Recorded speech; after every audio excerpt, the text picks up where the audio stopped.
या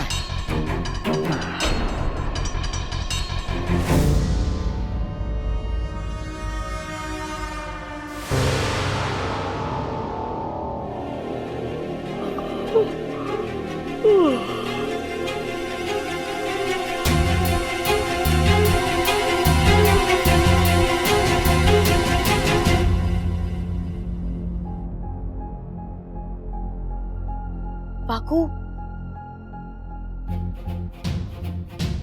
देख वाकू, जब तक मेरा काम पूरा नहीं हो जाता दादी की रक्षा की जिम्मेदारी तेरी है। अब इन्हें घर में ऐसी किसी जगह ले जा जहाँ ये सुरक्षित रहे और गलती से इन्हें कोई देख ना ले। जब मेरा काम पूरा हो जाएगा मैं तुझे बुला लूंगी, ठीक है? ठीक है इच्छा।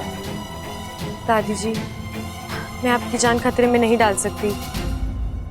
आज अगर इस घर में किसी के साथ कुछ गलत होना है तो वो मेरे साथ होगा।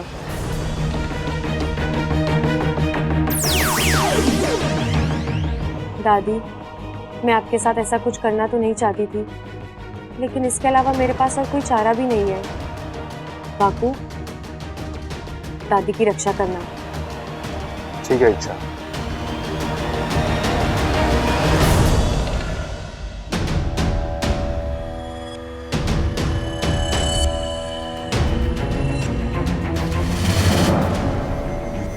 दादी को तो मैं कमरे में सुला कर आई थी।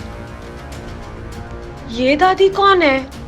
इच्छा, जल्दी से पता लगा कि ये तीसरी दादी कौन है। ये तीसरी ही है, ये असली वाली दादी है।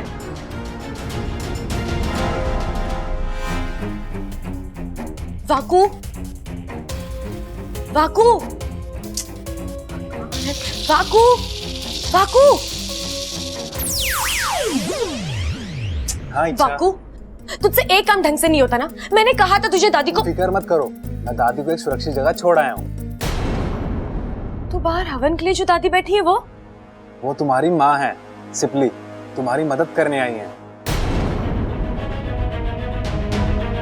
माँ?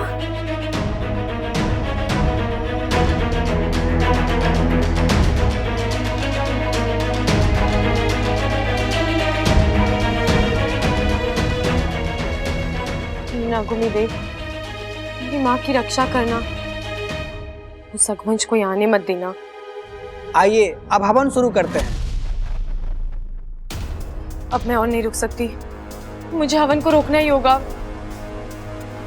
दादी, दादी प्लीज मेरी बात मानिए, इस हवन को रोक दीजिए। इच्छा, तुम नहीं मानोगी ना? बब्बल जी, इसमें खतरा है, किसी भी वक्त। इच्छा, तुम्हें हमारी परवाह करने की कोई जरूरत नहीं है। ये हवन घर की सुशांति के लिए हो रहा है, इसे होने दो। इसे बीच में रोकना अपशगुन होता है। बब्बल जी, अपशगुन तो तब होगा इच्छा, ना। हट जाओ वहां से। पंडित जी, आप शुरू कीजिए।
ये कुछ इंजेक्शंस है, इन्हें जल्दी ले आइए।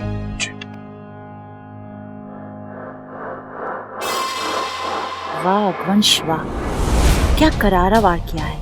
अब बस ये बुढ़िया मर जाए, इसकी मौत इच्छा की हिम्मत तोड़ देगी।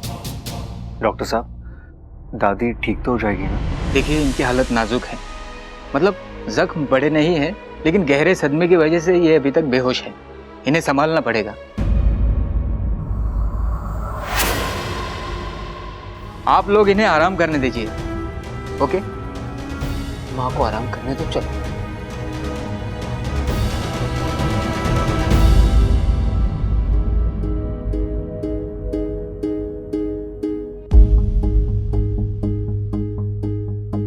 माँ,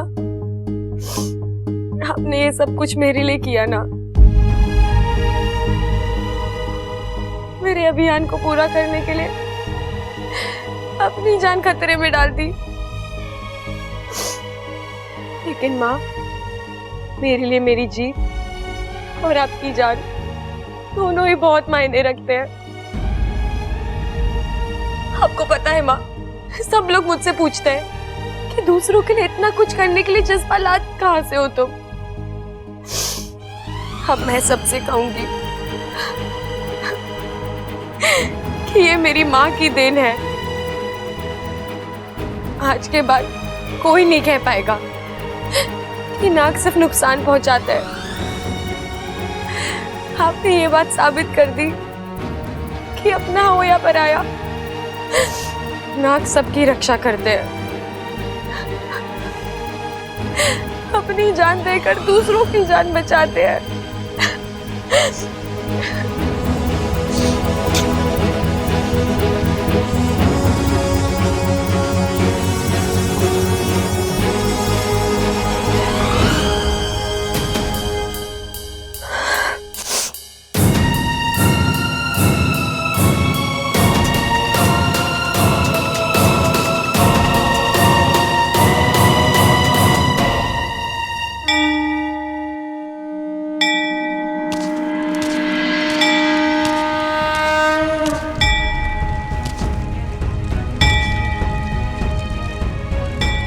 आप तो सब जानते हैं क्या हुआ, क्यों हुआ, सब कुछ। आज मेरी माँ अपनी अच्छाई दिखा चुकी है। हे नागोविदेव, अब मैं देखना चाहती हूँ आप उनको सच्चाई के बदले क्या देते हैं। आपने जो जो सीख दी, जो जो संस्कार दिए, आज तक मैंने उस हर सीख, हर संस्कार का पालन किया है और उसी अधिकार से मैं आपके सामने खड़ी हूँ। आपको मेरी माँ को बचाना ही होगा।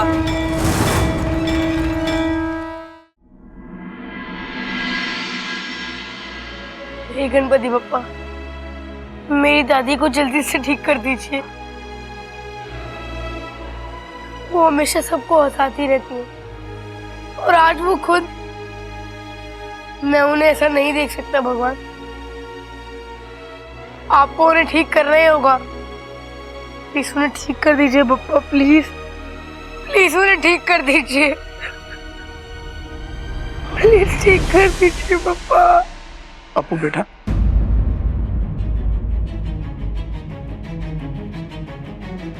चक्की पापा, आप यहाँ? लेकिन आप क्यों रो रहे हैं?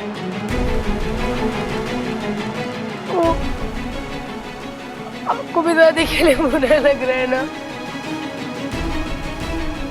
नहीं बेटा, मैं अपनी पत्नी के लिए रो रहा हूँ। अच्छा की माँ, लेकिन उन्हें क्या हुआ है? आज वो हवन में बैठी हुई थी और आग में झुलस गई। आग में? लेकिन ऐसा तो मेरी दादी के साथ हुआ है। अपू बेटा, मेरी पत्नी सिपली तुम्हारी दादी का रूप लेकर हवन में बैठी थी ताकि तुम्हारी दादी सलामत रहे, और वो खुद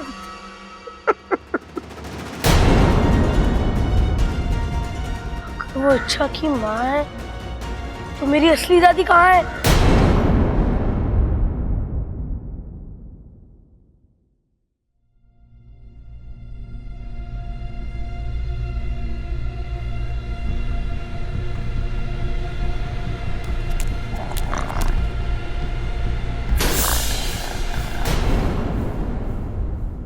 फिर ये क्या बात हुई? रात हो गई और किसी ने मुझे बताया भी ना। लोग मजे में खर्राटे मार रहे और मैं बेवकूफों की तरह जागा हुआ हूं। ये तो स्टोर रूम है, यहां से आवाज आ रही है। कौन है देखना पड़ेगा। क्या कर रहे हो देवर जी? चोरी वोरी करने का इरादा है क्या? कैसी बातें कर रहे हो भाभी? चोरी ना कर रहा मैं तो जासूसी कर रहा हूं। अंदर कोई सो रहा है, खर्राटों की आवाजें आ रही है। देखो देखो। मेरा मतलब है सुनो। अरे कोई आवाज नहीं आ रही है, सीधे सीधे बोलिए। आप बादाम चुराने जा रहे थे। आपको पता है बादाम खाने से दिमाग तेज होता है। तेज दिमाग वाले व्यक्ति या तो पुलिस में जाते हैं या फिर चोर बनते हैं। अगर आप पुलिस बन गए तो अच्छी बात है, अगर चोर बन गए तो मुसीबत आ जाएगी। फिर तो मुझे प्रबल जी को भी बादाम खिलाने पड़ेंगे, उनका भी दिमाग तेज करना पड़ेगा और उनको भी पुलिस में भेजना पड़ेगा आपको पकड़ने के लिए। और एक बार आप पकड़ में आ गए तो भाभी आप क्या बोल रहे हो, क्या बोल रहे हो? मुझे कुछ समझ में ना आ रहा। बचपन में लगता है आपने भी बहुत बादाम खाए थे। कहाँ का दिमाग भाग रहा है आपका? मेरी छोड़िए, आप अपनी बताइए, आप कहाँ जा रहे हो? कहाँ जा रहा था मैं? ओह याद आया। अरे भाभी मैं दादी से मिलने जा रहा था। दादी का कमरा यहाँ नहीं वहाँ है। थैंक यू भाभी, थैंक यू।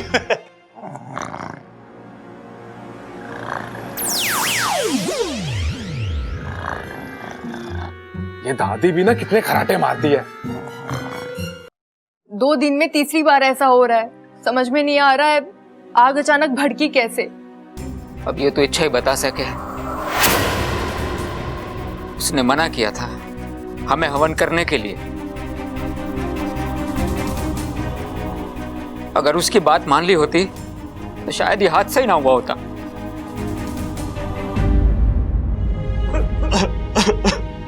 ए भाई रो मत ना भाई, दादी ठीक हो जाएगी। आपको पता है ना दादी को अच्छा न लगता कोई रोता है तो। रो मत भाई, अब आओ मेरे पास।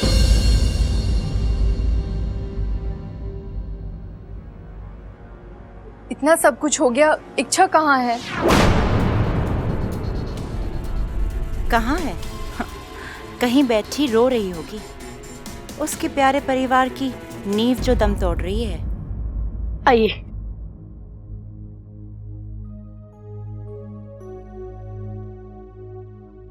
अप्पू बेटे, ये कौन है? दादाजी ये बहुत बड़े वैद्य हैं। जड़ी बूटियों का जबरदस्त ज्ञान है इन्हें। उन जड़ी बूटियों से इन्होंने ऐसी ऐसी दवाइयां बनाई है कि किसी के भी जख्म ठीक कर देती हैं। हाँ वो तो ठीक है बेटा, लेकिन माँ का इलाज तो डॉक्टर साहब ने शुरू कर दिया है। अब ये वैद्य जी। मुझे एक मौका दीजिए महोदय। मैं ये नहीं कहता कि मैं ईश्वर हूं, मैं कोई बड़े बड़े दावे भी नहीं करूंगा, लेकिन हो सकता है मेरी कोई कोशिश काम कर जाए और इन्हें होश आ जाए। लेकिन देखिए महोदय, जन्म और जिंदगी किसके हाथों मिल जाए कोई नहीं कह सकता। और पता नहीं क्यों मुझे लगता है मेरा जैसे इनसे कोई नाता है। देनदार हूं मैं इनका। मुझे बस एक मौका दीजिए इनकी सेवा करने का। लेकिन बात पिताजी, इन्हें कोशिश करने दीजिए। इलाज करने वाले हाथ किसी के पे हो, बस दादी ठीक हो जाए। हमें और कुछ नहीं चाहिए। वैद्य जी आप आइए। हाँ बेटा, आप इस तरफ आ जाओ।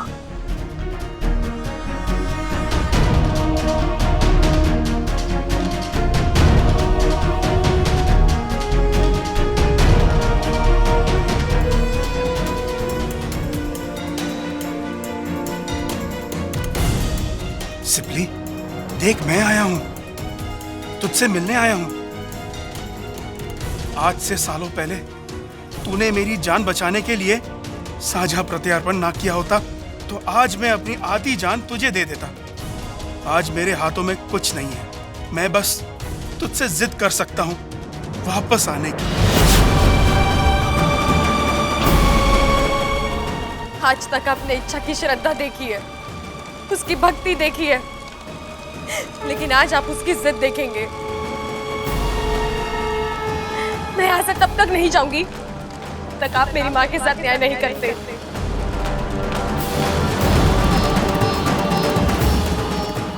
अपने मन की शक्ति को जगाओ सिपली। तुम्हें खुद अपने आप को बचाना है, मौत से लड़ना है। लड़ो सिपली, लड़ो। आज तुम्हें मौत को मात देनी है। आंखें खोलो सिपली, आंखें खोलो।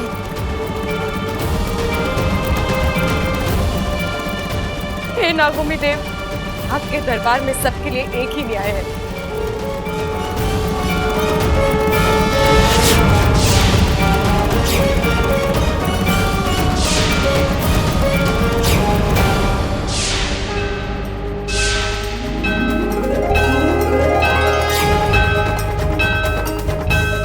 माँ,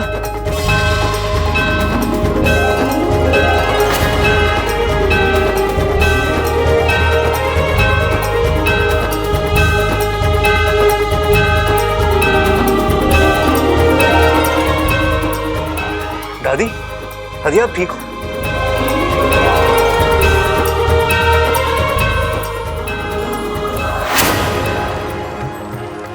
अच्छा, नागोमी देव की जय हो। उन्होंने तुम्हारी सुन ली, तुम्हारी माँ की जान बच गई है।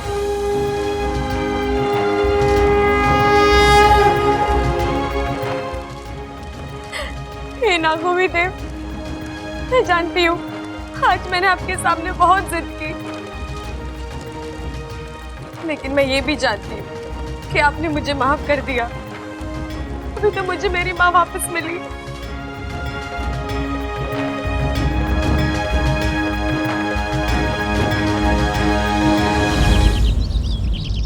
ए माँ, अब कैसा लग रहा है?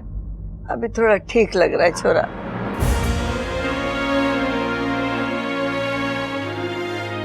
एक बात तो साबित हो गई, हरियाणा का घी इतना दमदार है कि आग से भी हजम ना हुआ।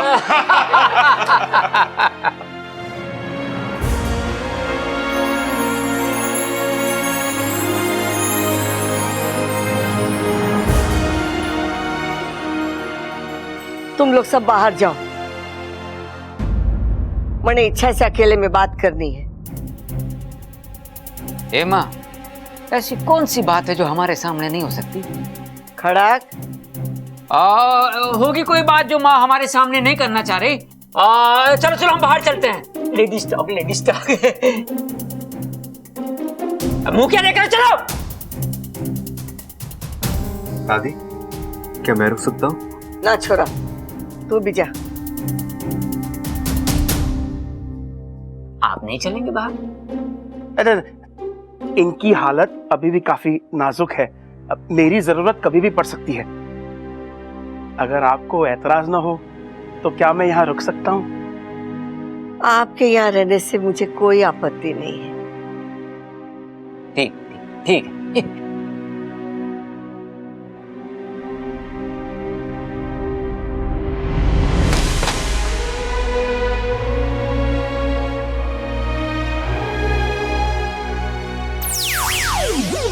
माँ, आप यहाँ क्यों आई? अगर आपको कुछ हो जाता तो? अरे पगली, तेरे होते हुए मुझे कुछ हो सकता है भला? हर पागलपन तो हमारे जहर में है। मुझे इस पागलपन की कितनी बड़ी कीमत चुकानी पड़ती। एक पल के लिए तो ऐसा लगा जैसे मैंने तुम्हें हमेशा के लिए खो दिया। इतनी जल्दी मैं आपको छोड़कर नहीं जाऊंगी। मुझे अभी बहुत तंग करना है आपको। अच्छा की शादी देखनी है।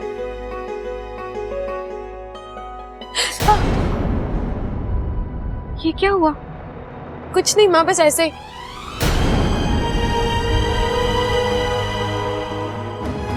मुझे बचाने के लिए जरूर तूने कोई उल्टी सीधी हरकत की होगी, है ना? छोड़ो ना माँ, हल्का सा जख्म में भर जाएगा। लेकिन सपोली कोई मरहम तो। माँ की ये मुस्कुराहट किसी मरहम से कम है क्या?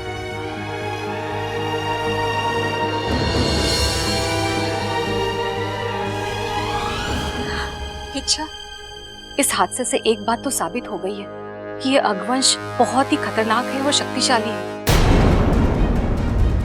तुझे इससे बहुत ही संभल कर रहना होगा। क्या हुआ? क्या सोचने लगी? बस यही माँ कि अगर वो अघवंश इतना खतरनाक है तो वो शख्स कितना खतरनाक होगा जिसके इशारों पर अगवंश चलता है।